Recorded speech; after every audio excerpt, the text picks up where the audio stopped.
Samantala, sugatan ang isang babae sa Maynila matapos mabaril sa paa.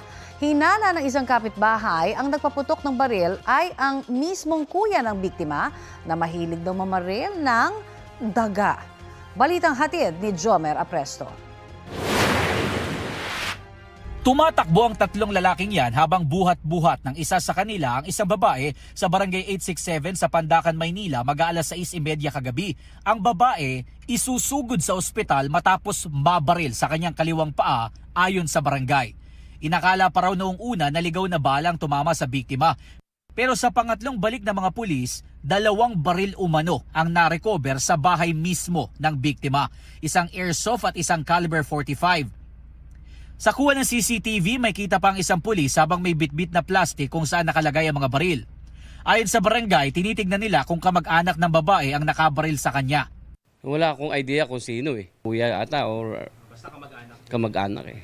Pero yung pamilyang yan, maayos naman, hindi naman din magulo.